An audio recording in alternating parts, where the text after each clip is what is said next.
Tiatira significa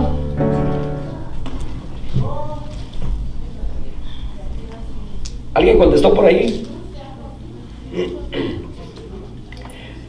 Bueno, ¿a cuánto les gusta compartir sus amistades? ¿Cuántos son celosos? Es una naturaleza humana, ¿verdad?, contra la que nosotros luchamos.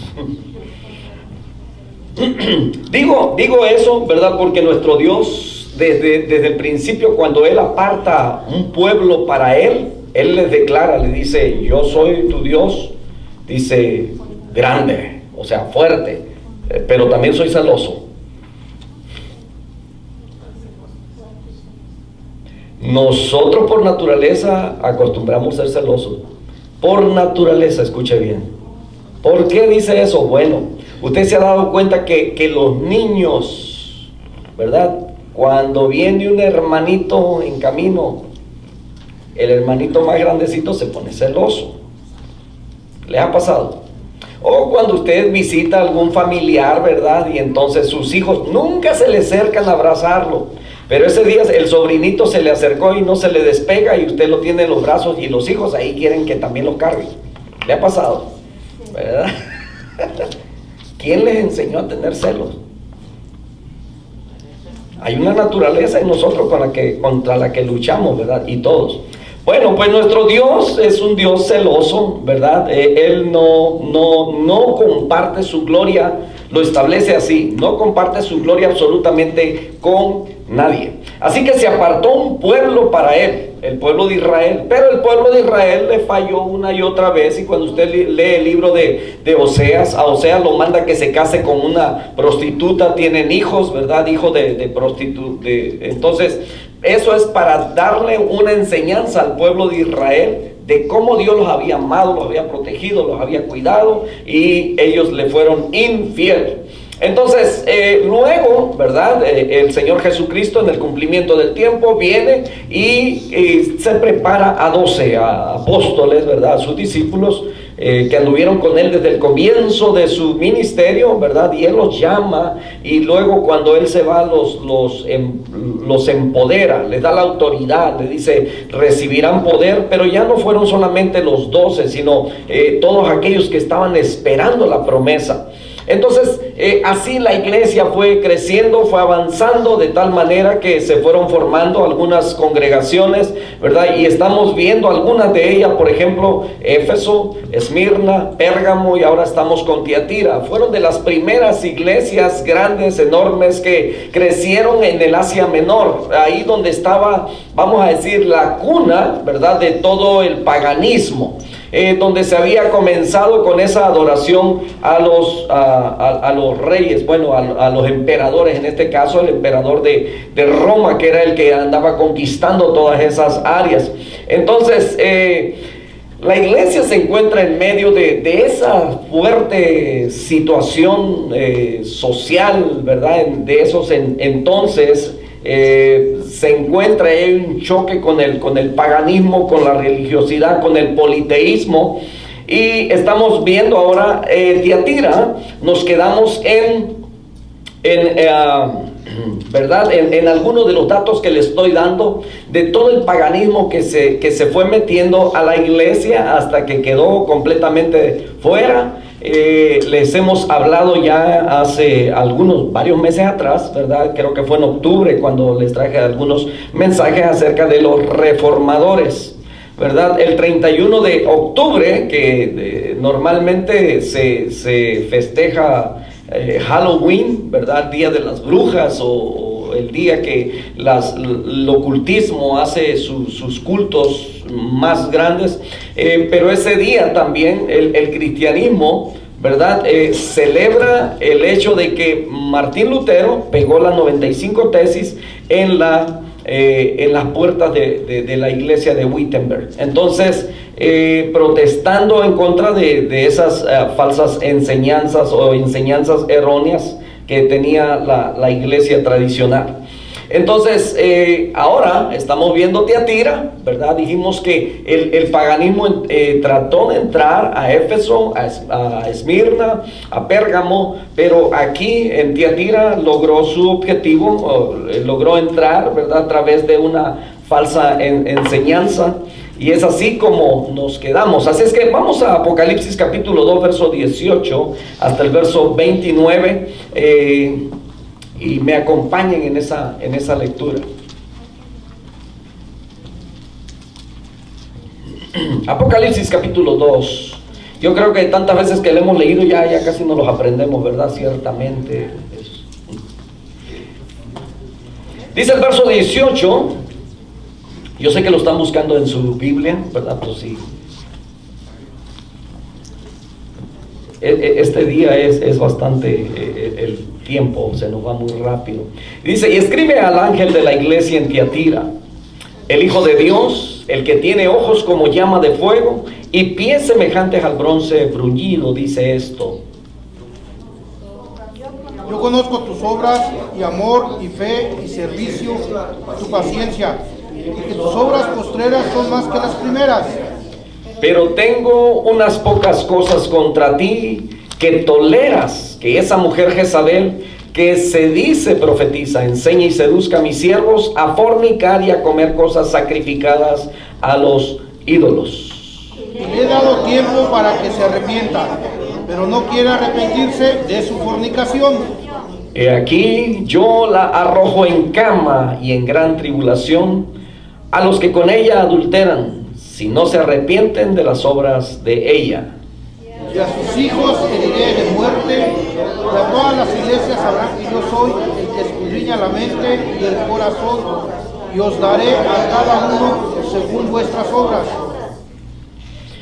Pero vosotros y a los demás que están en Tiatira, a cuantos no tienen esa doctrina y no han conocido lo que ellos llaman las profundidades de Satanás, yo os digo, no os impondré otra carga. Retenedlo hasta que yo venga. Al que venciere y guardare mis obras hasta el fin, yo le daré autoridad sobre las naciones. Y las regiré con vara de hierro y serán quebradas con brazo de alfarero. Yo también la haré recibir en su padre.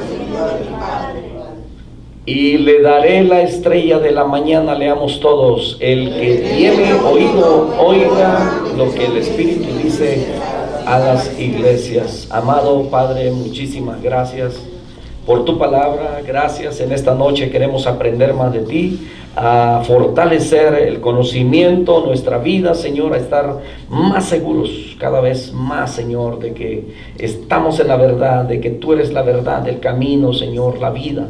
Ayúdanos, Señor, a conocer y a traer, Señor, a todos aquellos que han vivido engañados, así como vivimos también nosotros con un vendaje. En el nombre de Jesús te suplicamos por nuestra familia, aquellos que se aferran a una religión, Señor, y queremos enseñarles a tener una relación contigo. Aquellos que todavía repiten algo, Señor, solamente por memorización, pero no sale del corazón. En el nombre de Jesús suplicamos, Señor, por ellos. Así como el apóstol Pablo oraba por Israel para salvación, nosotros seguimos orando y clamando cada día, Señor, por nuestros seres queridos, por aquellos que amamos, los que están cerca nuestro, vecinos, compañeros, aquellos, Señor, que amamos, Padre Santo, y que sentimos carga por ellos para que te conozcan. En el nombre de Jesús. Amén. Amén. Tomen asiento, mis hermanos. Nos vamos a ir un poquito más adelante, ¿verdad? Estuvimos viendo todo esto. Si le doy un resumen, vamos a llegar hasta donde nos quedamos aquel día. Así es que quiero avanzar porque creo que nos hemos tomado ya varias... ¿Qué le pasó a esto? No quiere. Ahí va.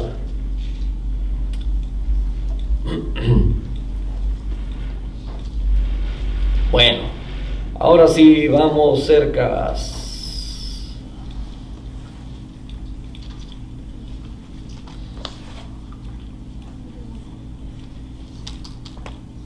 Ya estamos más cerca.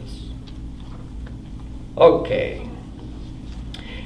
Nos quedamos y estamos hablando acerca de ciertos dogmas, ciertas enseñanzas erróneas, ¿verdad? Que comienzan en Tiatira y se empieza a desarrollar desde aquel entonces, pero a través del tiempo, a través de los años, esto se va proliferando de tal manera que contamina a todas las demás iglesias desde el comienzo de los siglos y empiezan a haber un imperio sobre ellos. Por eso Tiatira, ¿verdad?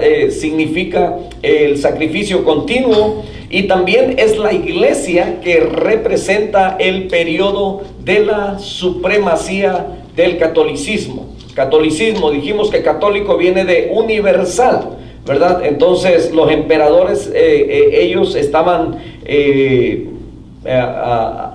haciendo decretos, ¿verdad? Donde decían que esa sería la religión. Hablamos de Constantino en el año 321, donde él establece, ¿verdad?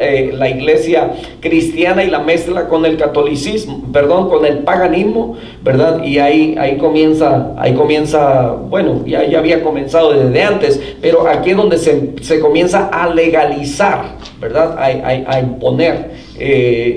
También hablamos acerca de la fecha en la que se movió, para que, diciendo, esta es la fecha en la que Jesucristo nació. Sabemos por la escritura que no fue así. 593, Gregorio el Grande abrió el camino a la doctrina del purgatorio en la iglesia católica. Los babilónicos tenían esta doctrina desde antes, ¿verdad? De que el Señor Jesucristo viniera a la tierra. Ya estos, dentro de sus creencias, ya la tenían. Entonces esto fue adherido, ¿verdad?, cuando el paganismo entró en la iglesia. Esa fue parte de las enseñanzas de Jezabel. Dijimos que puede ser una mujer o puede referirse solamente a una doctrina, ¿verdad?, que trae una enseñanza como la que tenía Jezabel en el tiempo con Israel. 649, María fue hecha una virgen eterna. Aquí empieza a tomar fuerza la idolatría, violando las escrituras. Dijimos, ¿verdad? Por eso abrí con esta, donde Dios es un Dios celoso, ¿verdad? Y en los 10 mandamientos, el primero dice, amarás al Señor tu Dios con todo. Dice, no tendrás dioses ajenos delante de mí. ¿Alguien se lo sabe bien? El primer mandamiento, ayúdenme.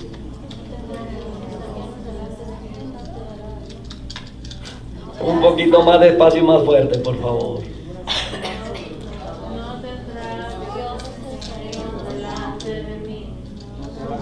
No te harás imagen ni ninguna semejanza de lo que esté arriba en el cielo, abajo en la tierra y en las aguas, porque yo soy Jehová, tu Dios, fuerte y celoso, que visito la maldad sobre los padres, hijos, hasta la tercera y cuarta generación de los que me aborrecen, y que hago misericordia.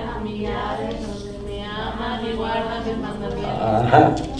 Que hace, ¿verdad?, misericordia a millares de los que le aman y guardan sus mandamientos. Entonces la idolatría, dijimos que Dios es un Dios celoso y que Él no quiere, ¿verdad?, compartir su gloria con nadie, ¿verdad? Por eso dice, no te harás imagen ni ninguna semejanza, ¿verdad? Entonces aquí esta iglesia comienza a violar precisamente ese mandamiento cuando comienzan en el concilio de Letrán. Dice, es aceptado que María es una virgen eterna, pero más adelante vamos a ver que comienza la adoración a María. Año 600, Gregorio I ordenó que se use la lengua latina como lengua para orar y predicar. Creo que también hablamos poquito la semana pasada, ¿verdad? Donde, y todavía en los países americanos no me refiero a Norteamérica, sino americanos, ¿verdad? Todo el continente, cuando empezaron a llegar los misioneros o los frailes, los que enviaban, ¿verdad?, y traían la enseñanza de esta religión, ¿verdad? Ellos hablaban en latín y daban todo en latín, de tal manera que la gente se quedaba en lo mismo. Nunca aprendían, ¿verdad? Todavía, y es posible que no sé a cuántos de los que están aquí les tocó que se lo dieran en latín, ¿no? Somos bien jovencitos todos.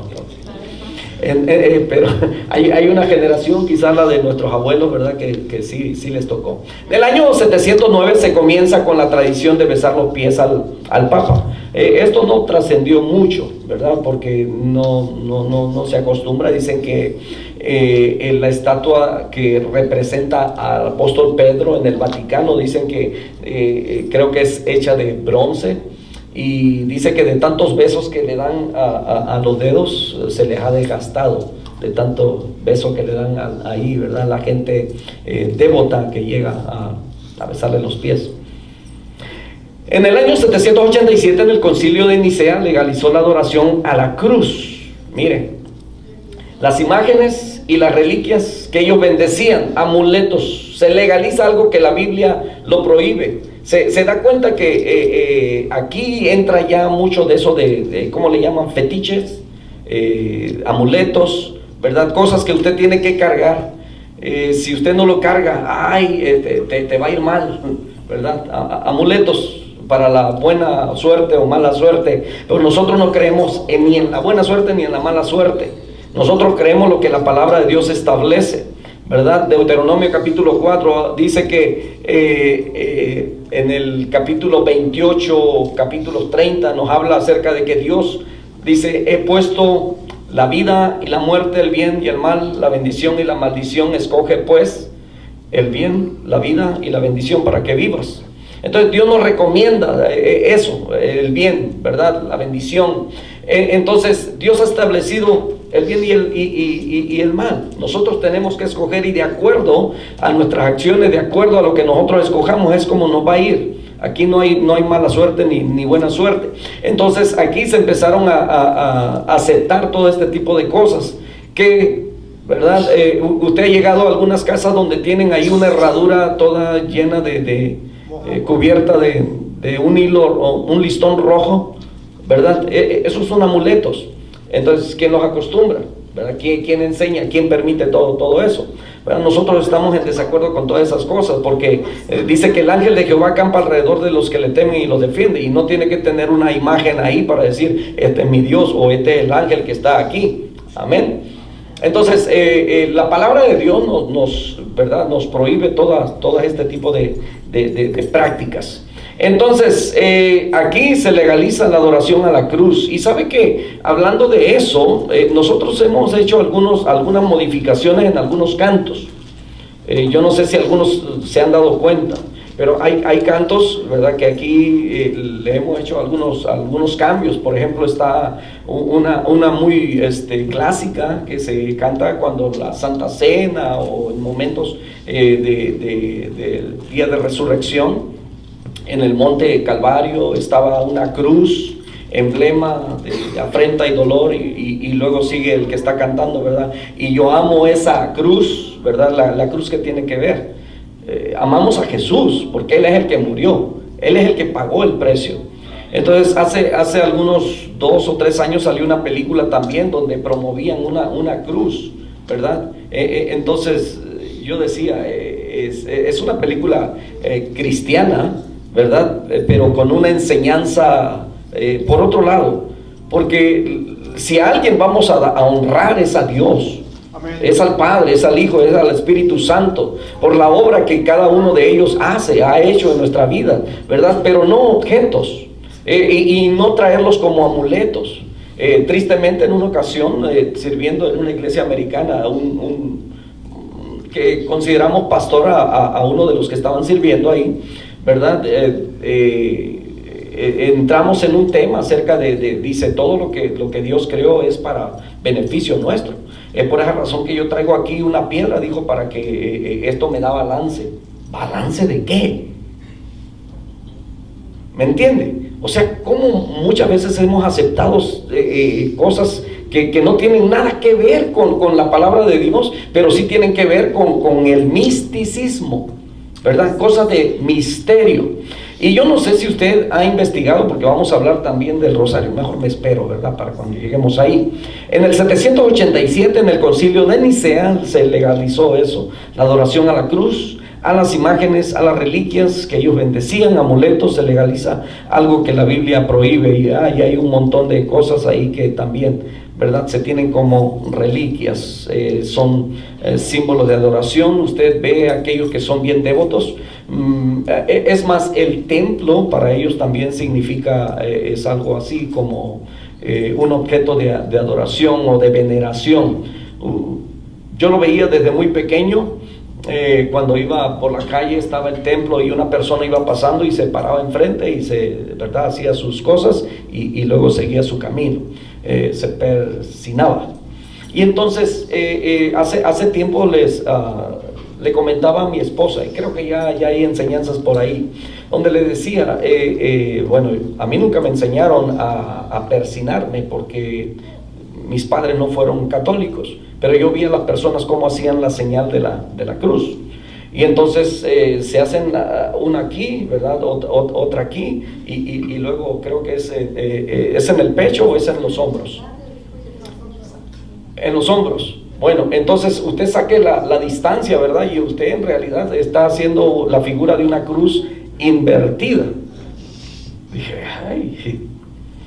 O sea, observamos, ¿verdad? Observamos. Hay cosas que aprendemos viendo, ¿verdad? Observando. Entonces, se legalizan todo este tipo de cosas. En el año 850 se aceptó el concepto del agua bendita. ¿Dónde dice la Biblia que hay agua bendita? O que el hombre puede decir unas palabras y bendecir y luego andar vendiendo eso. Pero ¿sabe que las iglesias de hoy en día han caído en algo muy parecido a eso? Nomás preste atención. Usted ha escuchado de alguien que después de predicar, de dar una predicación, ¿verdad?, se secó el sudor y le está vendiendo el pañuelo, ¿verdad? Una ofrenda, ¿quién da más? ¿Verdad? Les platiqué hace tiempo de uno, vi un video de un señor, ¿verdad?, apóstol, ¿verdad?, y que se quita la camisa y las señoras ahí todas, ay, a mí. Hemos caído en eso, que le venden el aceite, le venden el aceite ungido, la escoba ungida. Usted barre su casa y ya queda ungida su casa. Y la chancla voladora. Imagínense las mamás, ¿verdad?, ahí con la chancla voladora, la chancla ungida. Hay tantas cosas en lo que, oiga, nosotros lo estamos diciendo aquí y hasta suena broma y nos reímos, pero para ellos, para los que están creyendo eso, es una multitud enorme, mis hermanos, y para ellos decirles que están errados. Dijo alguien por ahí que es más fácil engañarlos de nuevo a decirles que están siendo engañados. Eso es, ¿verdad?, es una triste realidad. Entonces, en el 850, ¿verdad?, se aceptó el concepto del agua bendita mezclada con una pizca de sal y bendecida por el sacerdote. Eso es lo mismo que usaban los sacerdotes babilónicos para bendecir a su gente. ¿Y cómo lo sabe usted? Bueno, usted se mete en los libros antiguos de religiones y va a encontrar todo ese tipo de datos, y también, ¿verdad?, ciertas figuras. No hay fotografías, ¿verdad? Si hay fotografías, entonces no es tan antiguo. Las fotografías antes lo esculpían en piedras, así es que usted cuando encuentra todas esas cosas son de antes, ¿verdad?, de allá del tiempo, de hace unos 2000, 3000 años. Entonces, en el 890, ¿verdad?, comienza también la adoración a San José. Ahí les puse, mire, a un hombre romano, porque pues casi todas las pinturas son romanas o grecorromanas, ¿verdad? Vienen así con ese tipo de vestidura, la tez blanca. Este no es ningún judío, ¿ok? Hace días alguien me mandó por ahí un verso dentro de los devocionales, no le voy a decir quién, ¿ok? Pero venía una figura, ¿verdad?, de la figura de César Borgia.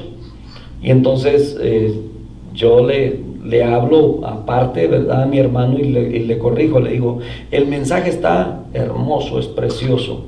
Le dije, pero con la imagen de un asesino, y le tuve que explicar. Entonces tenemos que tener mucho cuidado en todo ese tipo de imágenes que involucran. Hace años empezamos a quitar, ¿verdad? Desde que nos dimos cuenta de todas esas cosas, de quién era ese Señor, quitamos todos los fondos que habíamos agarrado, ¿verdad? Porque usted se mete a YouTube y hay canciones cristianas, ¿verdad? Pero acompañadas con imágenes. Entonces, imágenes que según que es Jesús y no es Jesús. 890 comenzó la adoración a San José, adoración a los santos. Ahora los santos, escuche bien, un hombre de carne y hueso que murió fue canonizado y ahora lo ponen al mismo nivel de Jesús y de Dios, porque enseñan que tiene el poder de conceder milagros, ¿verdad? Entonces esa es una enseñanza pues bien falsa y errónea, ¿verdad? ¿Cómo le pueden atribuir? ¿Cómo se puede comprobar un milagro? Y entonces tenemos que ir, ¿verdad?, hasta los tiempos de Babilonia, como también los brujos hacían señales. ¿Se acuerda que en el tiempo de Moisés, cuando llega con Faraón, ¿verdad? Y Dios le dice, no, pues tú nomás tira tu vara enfrente, y se convirtió en culebra. Pero llegaron también otros hechiceros, ¿verdad? Y también dijo, eso está fácil, ¿verdad? Y aventaron y también se hicieron culebras. Entonces, ahora, ¿el diablo tiene poder? Por supuesto que tiene poder. Por supuesto que el diablo hace milagros también para engañar al pueblo de Dios. Por supuesto que sí. Y entonces la gente se admiró, ¿verdad? Pero se admiró más cuando la culebra, ¿verdad?, de Moisés se devoró a las otras.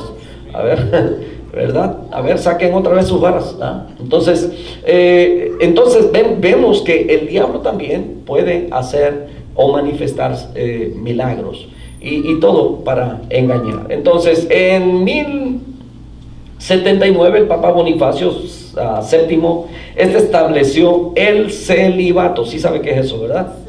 El celibato mandatorio. Y usted sabe, ¿verdad?, que todos los escándalos que han habido por causa y las consecuencias, porque todos los sacerdotes o de esa orden han practicado el celibato. Y esto no es por continencia, ¿verdad? Esto es mandatorio. Aunque tengan esa necesidad, ese deseo, porque son sacerdotes, no pueden casarse. Y entonces se dan todos los escándalos que han habido. Entonces, bueno, cuando vamos a la escritura encontramos en 1 Timoteo capítulo 3, verso 1 al 3, dice que dice, palabra fiel, si alguno anhela obispado, dice, buena obra desea, pero es necesario que el obispo, dice, sea irreprensible. Y escuche bien, le puse ahí en rojo, ¿verdad?, esas palabras, porque el obispo tiene que ser casado. Dice que tiene que ser marido de una sola mujer. Ahí están los requisitos. Y entonces yo no sé qué libros o qué Biblia leían, ¿verdad? Entonces ahí nos damos cuenta de lo bien apartado completamente que está allá la iglesia que comenzó en Tiatira, ¿verdad? Para estos tiempos, estamos hablando de los 890. Dice que debe ser sobrio, prudente, decoroso, hospedador, apto para enseñar, no dado al vino, ¿verdad? Y hace días platicaba con una hermanita y me decía que cuando bautizaron a su hijo, dice que el señor no podía estar de pie, y que cuando pasaba ella por ahí, porque lo tenían que encerrar, era alcohólico, y le gritaba que le trajeran alcohol. Entonces, mire, no dado al vino, no pendenciero, no codicioso de ganancias deshonestas, sino amable, apacible, no avaro. Ahora, en 1 Timoteo 4, versos 1 al 3, ¿verdad?, dice, pero el Espíritu dice claramente que en los postreros tiempos algunos, dice, apostatarán. Ya hemos explicado esa palabra, lo explico rapidito. Apostatar es aquel que conociendo la salvación, el camino verdadero, decide darle la espalda, le da la espalda a Dios. Ese es un apóstata, ¿verdad? En el tiempo de antes era un impío, alguien que conociendo a Dios, ¿verdad? Un pecador era diferente. Un pecador no conocía a Dios ni temía a Dios porque no le conocía. Pero un impío era aquel que conociendo a Dios se iba por otro lado. Y Dios tenía misericordia, sí, cuando clamaba él se arrepentía, ¿verdad? Aquí también, ¿verdad? Un apóstata todavía, mientras hay vida, tiene esperanza. Entonces, dice, algunos apostatarán, dice, se dejarán la fe, dice, escuchando, dice, a espíritus engañadores y a doctrinas de... Ahí nos vamos a parar más adelantito, ¿verdad? Porque hay algo que quiero hablar acerca de eso. Por la hipocresía de mentirosos que teniendo cauterizada la conciencia, o sea que ya no había nada, había sido cauterizado, o sea, es quemado, desaparecido, ¿verdad? Ya no había nada ahí. Dice, prohibirán, ¿qué? ¿Y quién es el que prohíbe casar? Ustedes ya saben, ¿verdad? No tenemos que ir tan lejos. Entonces, dice, y mandarán a abstenerse de alimentos que Dios creó para que con acción de gracia participasen de ellos los creyentes y los que han conocido la verdad. Bueno, ¿verdad? Ahí hay un tiempo en el que dicen que no debemos comer carne. Pero el apóstol Pablo dice que nada es de desecharse si se come con acción Amén. De gracias. Qué rica es la carne, ¿verdad? Amén. Bueno. En el 1090 comienza la costumbre de usar el rosario. Mire, el rosario en los tiempos actuales, el hinduismo ya lo usaba desde tiempos antiguos, el islam también lo ha usado, el budismo también lo ha tenido. Entonces, el rosario entró en existencia mucho antes de que el catolicismo. El rosario provenía de la antigua Babilonia, puede ser encontrado en muchas religiones orientales también. Bueno. Ahora, yo no sé cuántos de ustedes usaron un rosario. Levanten la mano para que me enseñen, digo, para ver si estoy en lo correcto de lo que voy a decir. Me estaba metiendo, ¿verdad?, a investigar qué es, cómo es, por qué tantas bolitas y todo eso, porque todo tiene un porqué. Y entonces en el tiempo antiguo también los babilonios, dice que en el 1090 comienza la costumbre de usar el rosario. Lo usaban los sacerdotes babilónicos para contar las oraciones que ellos hacían a su dios Baal. Acuérdense que ellos eran politeístas, tenían muchos dioses, ¿verdad? Entonces no necesitamos nosotros un rosario, porque la Biblia dice que cuando usted dice que pide y se le dará, Mateo 7:7, buscas y vas allá. Llamad y se os abrirá. Dice, porque todo aquel que pide recibe, y el que busca halla, y al que llama se le abrirá. Entonces eso es lo que dice la palabra de Dios. Entonces no necesitamos, ¿verdad? Ahora, ¿por qué tanta repetición? Porque yo estaba investigando acerca del rosario, y bueno, primero con la cruz usted tiene que empezar a hacer 1, 2, 3, 3. Ajá. Y luego continúa con, que eran 3 Padres Nuestros, y luego un Gloria, y luego 10 no sé qué, y ¡ay! Ya los caché. Ajá. Ok. Ya me salvó, hermana. Sí. Entonces cuando hace la petición, empieza usted con los Ave Marías y los Dios te salve. Bueno, miré como 3 diferentes, ¿verdad?, explicaciones, y casi todos tienen diferentes, pero lo que sí mencionan, casi es común, usan misterio. 15 misterios. Y luego Juan Pablo II adhirió 5 más, así que ahora son 20 misterios. Pero eso lo ocupa nada más en lo que es en la Semana Santa. Sí, y hay días también, que se deben de hacer. Ahora, ¿sabía usted? Ahorita se me ocurrió porque, y voy a investigar eso. Porque sabe usted que el ocultismo, ellos hacen sesiones martes y viernes.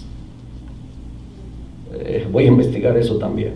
Hay ciertos días, entonces hay ciertas cosas que van a coincidir de alguna manera, ¿ok? Entonces continuamos, no vamos a salir de aquí bastante. 1184 el Concilio de Verona estableció la Inquisición para los herejes. Todo el que tenía una Biblia en su casa por no confesar la religión católica era muerto, ¿verdad? Entonces la Inquisición dice que se hacían cruzadas, ¿verdad? Y si usted ha leído la historia, dicen que muchísima gente murió por causa de esas cruzadas. Entonces, la Inquisición para los herejes, y que los laicos, los que no sabían, no debían de tener una Biblia. Entonces, Apocalipsis 17:6 dice: vi a la mujer ebria de la sangre de los santos y de los mártires de Jesús. Y cuando la vi, dice, quedé asombrado con gran asombro. Entonces, esta dice que estaba ebria por tanta muerte. El mensaje de Cristo, mis hermanos, es de perdón, ¿ok? Es de perdón. Y cualquiera que se diga llamar cristiano, hijo de Dios, lavado por la sangre de Cristo Jesús, y que ande deseando la muerte de alguien más, entonces ha creído o ha oído o ha leído otro evangelio diferente que el del Señor Jesucristo, porque el Señor Jesucristo es de amor, es de perdón, es de misericordia. Hoy en día todavía se promueve, ¿verdad?, el matar a los cristianos evangélicos, y hacemos la aclaración porque el catolicismo también se considera cristiano, ¿ok? Ellos dicen que son cristianos y así están en esa categoría a nivel mundial, como cristianos. Entonces, pero si son cristianos, ¿cómo es que entre cristianos nos vamos a matar o nos van a matar, verdad? Porque esto se da todavía en pueblos donde abunda la ignorancia. Vamos más adelante. El mensaje de Cristo es de perdón. Dice Mateo 5:44: pero yo os digo, amad a vuestros enemigos, bendecid a los que os maldicen, haced bien a los que os aborrecen, y orad por los que os ultrajan y os persiguen. Ahora mire, esto, mis hermanos, también se da dentro de las iglesias cristianas evangélicas, ¿ok? Pero por eso está el perdón. Por eso siempre estamos, ¿verdad?, trayendo escritura y de amor, de perdón, porque el Señor nos mandó a estar unidos. No somos de este mundo, pero Dios quiere que nosotros lleguemos a esa unidad, así como el Señor Jesucristo está orando en Juan capítulo 17, así como tú y yo, Padre, somos uno, que ellos también lleguen a ser uno. Amén. Y luego el Salmo 133 también dice, ¿verdad?, que ahí es donde envía Dios bendición y vida eterna. ¿Dónde? Donde habitan en armonía. Entonces, bueno, continuamos, vamos más. En el 1190 se comienza la venta de indulgencias, en la cual se perdonaban los pecados a los hombres. O sea que mire, si usted tenía dietes, ¿verdad?, usted nomás iba y compraba ahí una indulgencia y usted quedaba indultado, o sea, perdonado antes de. Qué curioso, ¿verdad? Y la Biblia dice que el único que tiene el poder para perdonar es Dios, y es a través, ¿verdad?, de la confesión que nosotros hacemos a Dios, que este es otro punto más adelante.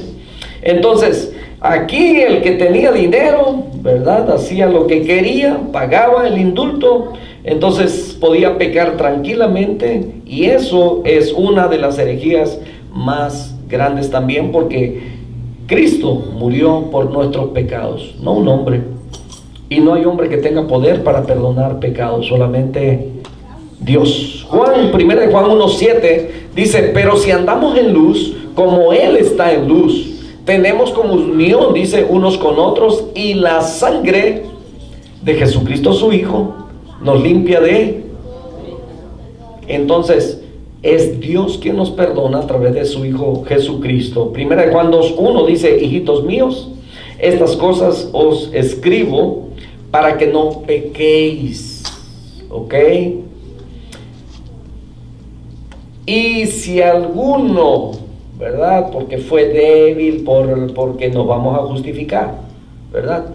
Dice que abogado tenemos para con el Padre, a Jesucristo el justo. Eso quiere decir, mis hermanos, que nosotros estamos expuestos a pecar todo el tiempo. No me venga a decir, ¿verdad?, que yo hoy no pequé desde que yo me levanté. No, todos los días y a cada rato somos. Le dijo un niño pequeño, ¿verdad?, como de 7 años a su papá, le dijo: papá, ¿podemos vivir un año sin pecar? Y el papá se quedó: ¿cómo un año? Dijo: no, un año es mucho.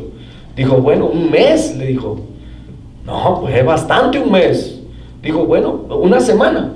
Y ahí se la fue bajando, ¿verdad? Ok, una hora. Un día era mucho todavía, una hora. Bueno, una hora. Dijo, no, en una hora todavía el pensamiento se nos va. Aunque nos quedemos encerraditos. Bueno, pues, un minuto, le dijo. Un minuto. A ver, un minuto, no, dijo, todavía está difícil, dijo. Bueno, un segundo, dijo. Pues un segundo es fácil, dijo. Y entonces le dice el niño, ok, ¿y qué te parece si vivimos la vida de segundo en segundo? Para no pecar, ¿verdad? Entonces, mis hermanos, ¿verdad? Vamos a estar expuestos. O sea, pero no pecamos porque queremos, no pecamos porque buscamos el pecado, porque no somos de los que practicamos el pecado. Tratamos de honrar, de obedecer a Dios, de placerle de esa manera, con esa intensidad, amén. Y Él es la propiciación, dice, por nuestros pecados, y no solamente por los nuestros, sino también por los de todo el mundo. Y en esto sabemos que nosotros le conocemos, escuche bien, sí, guardamos sus mandamientos. Entonces, en el 1215 el Papa Inocencio, y se le va a dar de inocente cuando llegue al cielo, Inocencio III dice, empezó la confesión auricular al sacerdote en vez de a Dios. Por lo menos, dice, una vez al año la gente tenía que venir y decirle todos sus pecados al sacerdote, ¿verdad? Ya luego el sacerdote le decía, no, pues ve, ¿verdad? Y yo no sé cuántos de ustedes hicieron eso.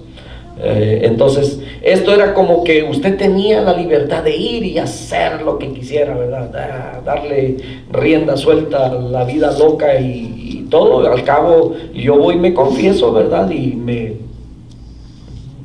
me perdonan, ¿verdad? No me dicen ahí lo que tenga que hacer. Entonces, el de 1215, el Papa Inocencio empezó con eso, ¿verdad? Pero esto también era por causa de la persecución, ¿verdad? Entonces ahí era donde también se descubría a aquellos que eran considerados herejes, hermanos nuestros, ¿verdad? Que andaban, se escondían por allá, ¿verdad? A adorar al Dios verdadero. Y entonces en uno de esos de confesionarios, ahí era donde llegaban y también los delataban. Entonces hay tantas cosas, ¿verdad? Tantas injusticias que se han cometido a través de... Bueno, 1 Juan 1:9 dice, si confesamos nuestros pecados, Él es fiel y justo para perdonar nuestros pecados y limpiarnos de toda maldad. Entonces el único que nos perdona, que nos limpia, es el Señor Jesucristo. El 1220 el Papa Honorato III, o tercero, decretó la adoración a la hostia. La hostia tiene 3 letras, ¿verdad? Y decíamos la vez pasada, y me equivoqué en una de ellas. Me acuerdo que dije, ¿qué fue? Dije Osiris. Bueno, el Papa Honorato III decretó la adoración a la hostia. La hostia tiene 3 letras, H-I-S, Horus, Isis y Set, los 3 dioses egipcios. Lo circular de la hostia representa al dios Sol. Y si ustedes se dan cuenta, ¿verdad? En las así como la tienen en medio de algo así redondo que representa el Sol con todos sus rayos solares y que también recibe cierta adoración. Algunos dicen reverencia, es lo mismo. Bueno, en 1229 el Concilio de Valencia prohibió la Biblia a los laicos y la colocó entre los libros prohibidos. O sea, no hubo Biblia. Y esto da lugar a la época del oscurantismo, donde dicen que tomó fuerza toda secta satánica, de tal manera que usted se da cuenta, hasta en las películas de terror que hacen hoy en día, espero que usted no vea esas cosas, yo tampoco las veo, ¿verdad? Pero a veces es inevitable, algunos comerciales. Usted se ha dado cuenta, por ejemplo, de esas novelas que han escrito de Harry Potter, o Harry Potter, no sé cómo se pronuncian, pero de esos templos, ¿cómo se llaman? Góticos, que tienen una fachada así como tenebrosa, ¿verdad? Entonces, ahí fue donde esto tomó tanta fuerza y hubieron muchos, la gente empezó a salir en las cacerías de brujas, y se habla de todo ese tipo de cosas. ¿Por qué? Porque no había conocimiento de la palabra de Dios, de la Biblia, y entonces como fue escondido, ¿verdad? Para muchos, el satanismo y todo eso creció. Juan 8:32 nos dice que y conoceréis la verdad y la verdad os hará libres. Entonces, si la Biblia se escondiera, mis hermanos, si ahorita que está, ¿verdad?, con libertad para todos, suceden y el mal y todo eso ha crecido de tal manera, imagínense sin la Biblia. Y Juan 5:39 dice: escudriñad las escrituras, porque a vosotros os parece que en ellas tenéis la vida eterna, y ellas son las que dan testimonio de mí, dice el Señor Jesucristo en una ocasión cuando los fariseos lo están confrontando, ¿verdad? Y entonces le dice: ustedes escudriñan la escritura, dice, porque ustedes creen que en ellas tienen la vida eterna, pero ellas están dando testimonio de mí, le dice el Señor. Entonces, en 1439 el purgatorio fue proclamado como un dogma de fe. Ya le he explicado este dogma, ¿verdad? Que es un dogma. Un dogma es algo que no hay bases bíblicas para que soporte eso, ¿verdad? Y que a usted le dicen, usted lo cree porque lo cree, ¿verdad? A la fuerza, ¿verdad? Pero ¿por qué? No, porque así es, porque lo digo yo y ya. Es un dogma, ¿verdad? Así fue impuesta ese tipo de enseñanzas. 1535 se establece en el Concilio de Trento que la doctrina de la Iglesia es igual de autoritaria que la Biblia. La tradición tiene el mismo nivel de autoridad que la Biblia. Imagínense. O sea que aquí la palabra ya no es autoritativa, porque tiene algo ahí al par, ¿verdad? Que es igual de autoritaria. Por eso mucha gente dice: la Santa Iglesia manda, la Santa Iglesia dice, ¿verdad? Y entonces, pero eso no es así. La palabra de Dios dice y se acabó, no hay más, porque el cielo y la tierra pasarán, pero mis palabras no pasarán. Entonces, aquí estamos en una situación en donde queremos avanzar, pero no podemos. Está muy larga la información que traemos, ¿verdad? ¿La quieren? Le seguimos si no cambiamos de iglesia. O sea, no que cambiemos no me malinterprete, ¿verdad? Sino la iglesia que sigue, Sardis. Esta todavía hay mucha información más reciente, más actual. Así es que vamos a parar aquí esta noche. Yo sé que está bastante interesante, pero necesitamos orar porque tenemos un mundo que está perdiendo mucha familia en necesidad, tenemos enfermos, queremos seguir adelante, hay eventos, hay actividades que queremos que Dios nos prospere, nos bendiga, ¿verdad? Reuniones de varones, reuniones de matrimonios que queremos alcanzar para el Señor, ¿verdad? Un grupo de alabanza, una iglesia, una cruzada internacional que se va a llevar a cabo este año, y queremos que Dios nos bendiga. Estemos orando. El pastor Estrada me compartía acerca, por años hemos estado, ya, ¿cuántos años llevamos aquí? 3 años. 3 años ya, vamos para 4 años. Entonces hemos estado en este edificio y yo creo que nos hemos sentido tan bien, ¿verdad? Nos da mucho gusto, esta es nuestra casa, y hemos estado orando porque desde que llegamos la promesa es que Galilea se va a quedar con el edificio. Esto todavía no es una realidad ya, pero estamos orando para que Dios nos capacite y nos dé, ¿verdad?, si eso va a ser así, que nosotros podamos estar preparados para poder recibirlo y para poder, ¿verdad?, estar en todo lo que se necesita, mantenimiento, sostenimiento y todo ello. Amén. Entonces, espero que sea Dios obrando en todo ello. No estamos desesperados, estamos esperando en Dios, porque Él dice solamente: estad quietos y ve mi salvación. Póngase de pie y vamos a cerrar en esta noche. Amado Padre Celestial, muchísimas gracias por tu amor, gracias por tu palabra, gracias Padre Santo, porque cada vez, Señor, nos fortalecemos en ti. Sabemos que este mundo, esta sociedad, Señor, y aún tu iglesia ha sufrido los embates del enemigo una y otra vez a través de la historia, a través de los tiempos. a través de las épocas y también en estos tiempos, Señor, la iglesia está padeciendo, Señor, muchos lobos rapaces, muchas personas con enseñanzas diferentes, heréticas, adoptando, Señor, enseñanzas que los llevan al mal, porque tu palabra dice que hay caminos que al hombre le parecen derechos, pero su fin es camino de muerte. Gracias te damos porque nos has guardado de todo ello, Señor, y nos permites estar en tu palabra, en tu verdad. Ayúdanos, Señor, a no movernos de ello, Señor, en el nombre de Jesús, y a fortalecernos siempre, Padre eterno,